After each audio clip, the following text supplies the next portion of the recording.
Hey, hey, hey.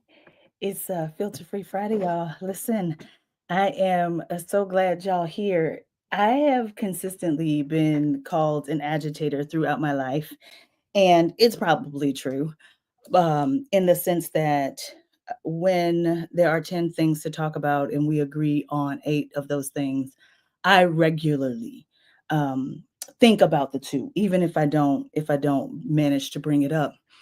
And so that's not the kind of personality that will win you friends. It might make you a good engineer, it might make you a good data analyst, but it's certainly not the thing that causes you to win friends.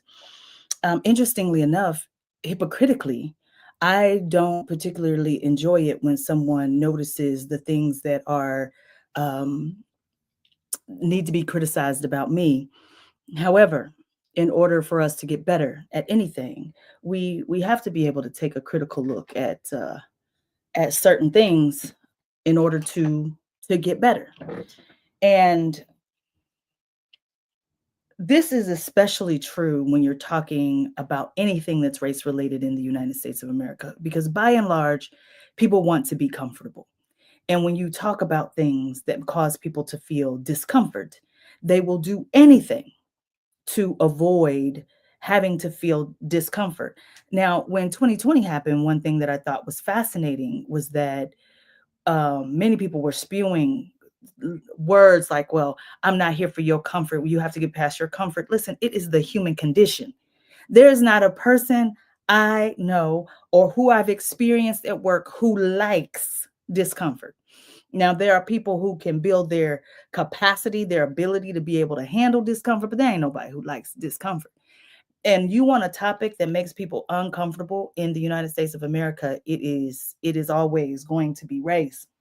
And I was trained in K through 12 education in these systems, and so therefore, and as a Gen Xer, taught to believe that it was everything but race. It wasn't until I went to North Carolina A&T, a historically Black college in Greensboro, North Carolina, Aggie Pride, if you are not aware, that I realized what it looks like to be the majority.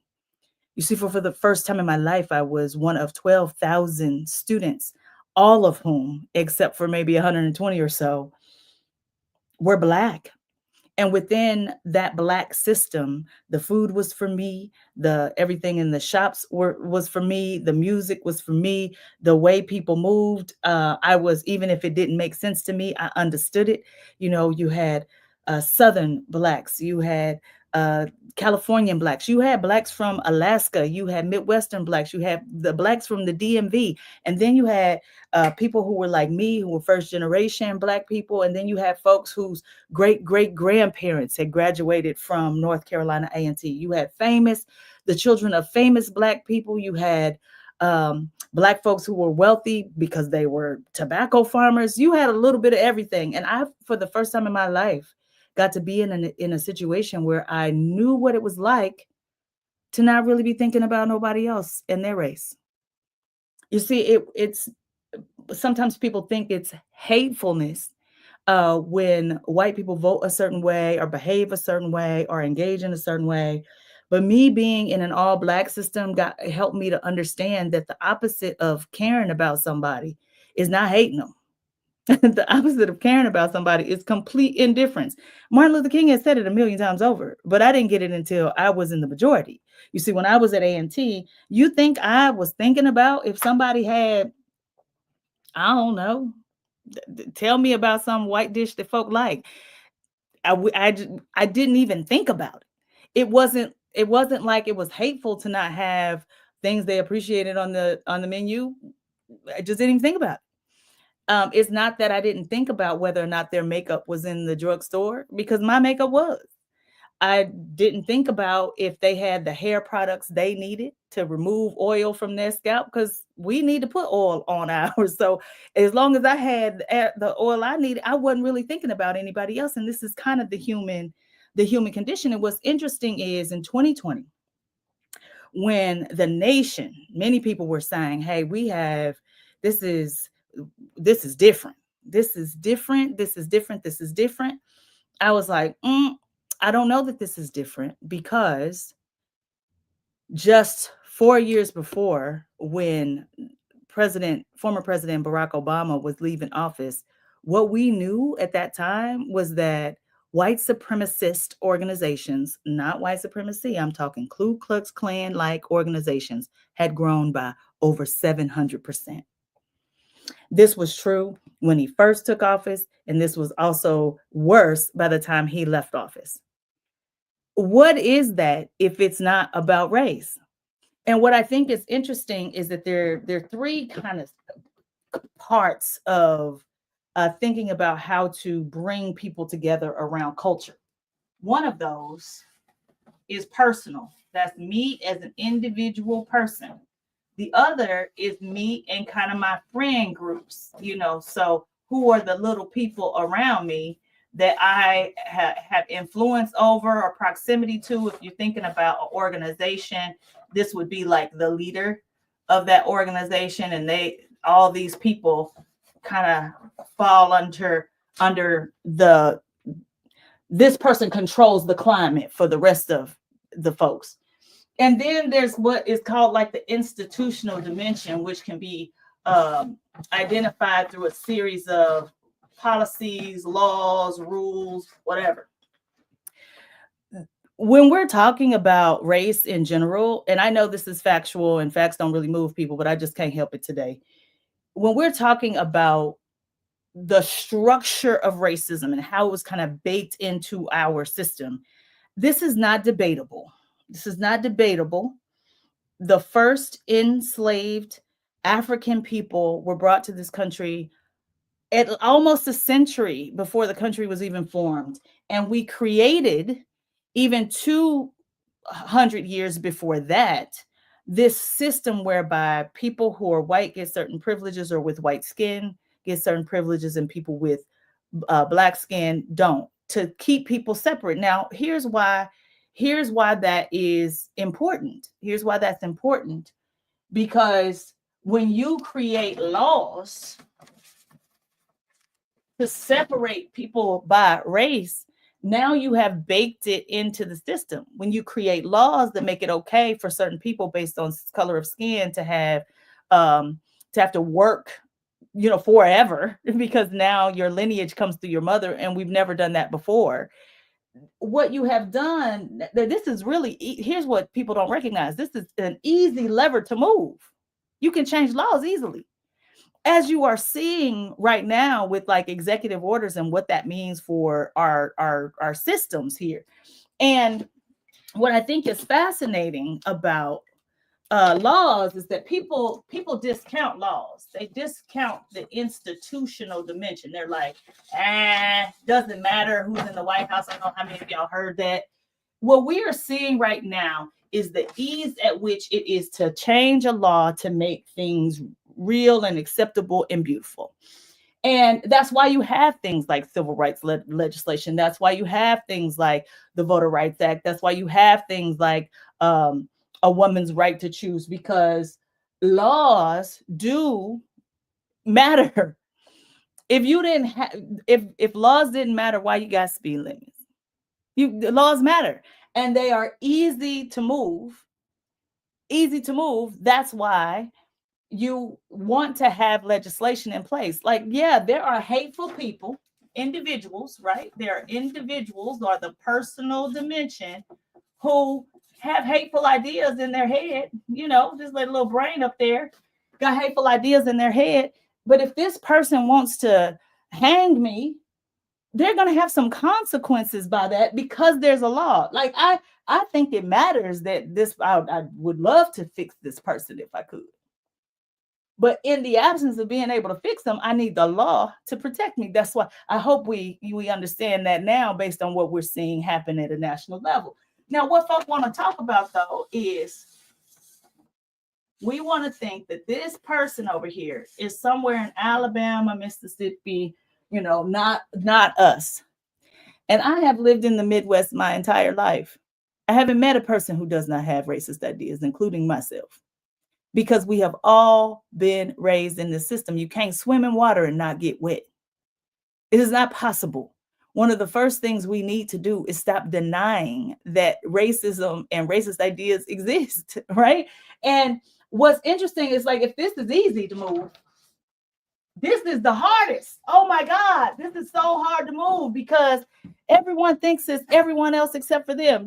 This week I was having an exchange with someone on one of these social media platforms because a local nonprofit refused to remove the words DEI from their documentation, and therefore one of their storied programs that supports seniors is going away.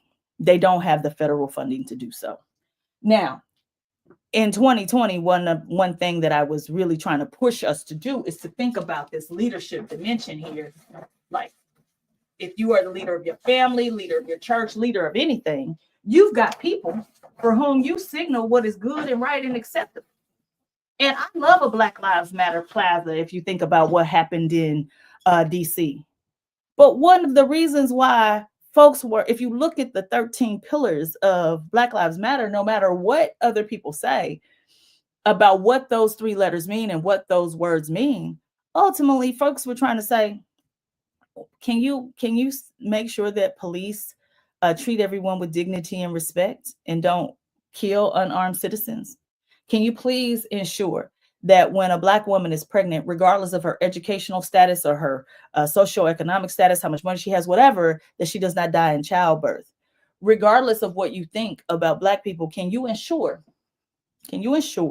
by law that when I sell my home, that I am not getting pennies on the dollar for it just because of the color of my skin?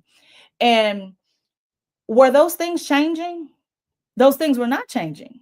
Just the words were changing. And guess what? I'm just old enough to remember several times when the words have changed. You see, because this particular group here, back when we used to have diversity compliance or minority compliance, guess what they came out and said? They said, we ain't gonna count butts and seats. So get rid of the word compliance. We're not gonna meet compliance. So, all right, I know if you don't count butts and seats, you're not gonna get butts and seats. You see, if I don't care, if I'm completely indifferent, and you tell me you still got to meet this law, but don't be counting butts and seats. We don't need. It was like the word quota was a problem. So we stopped using it and we start saying representation.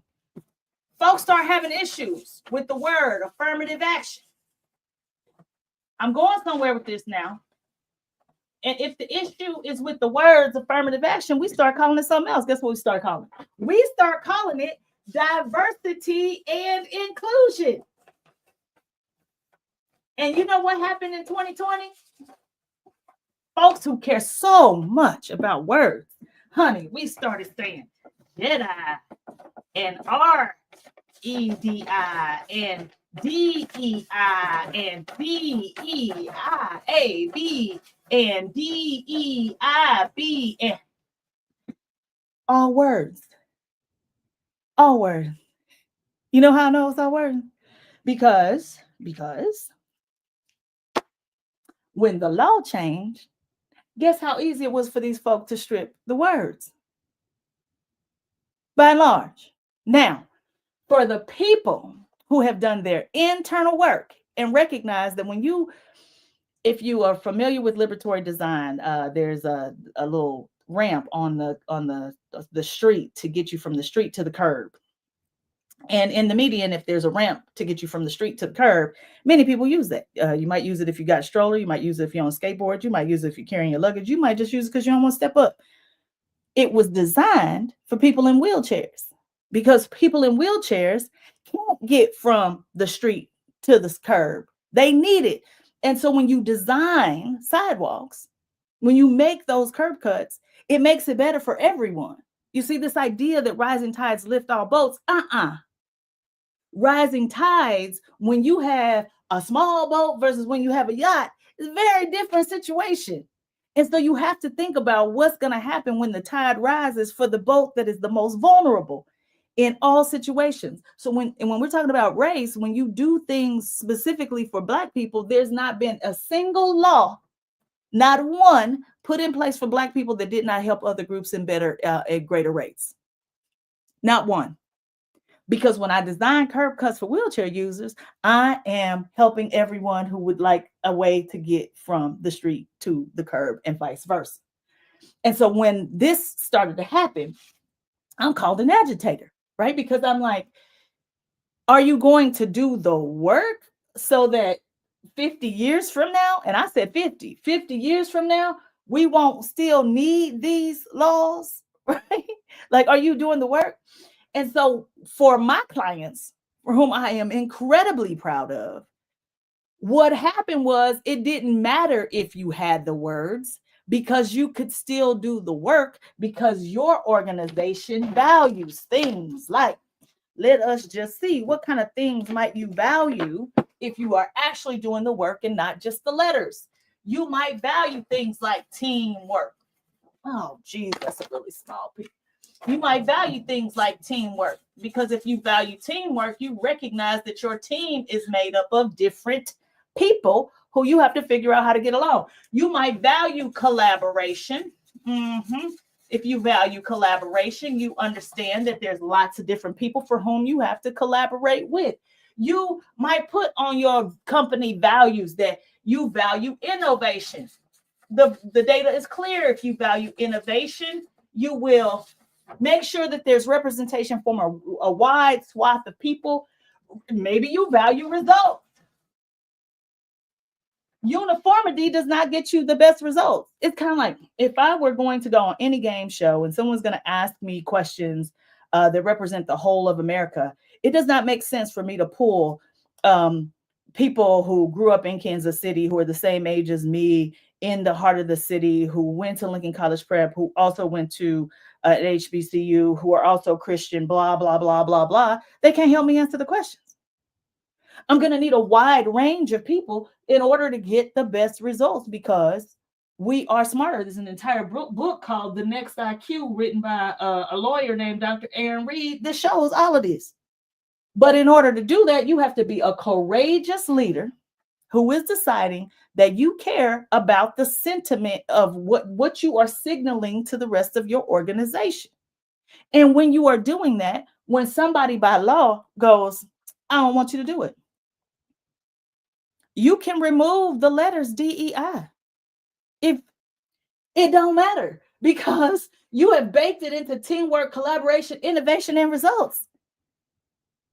You learn how to say, my clients, if they say caring and respect is a value of their organization, they don't need the letters DEI. They say they understand that they've got a wide range of people working in their organization to get the best out of their organization.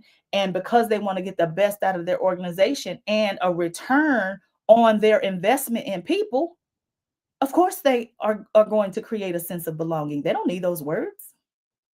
If I'm doing my leadership one-on-one every day, if I'm checking in with you, guess what I don't need? I don't need to use the words social emotional learning because I'm going to do a social emotional check-in anyway.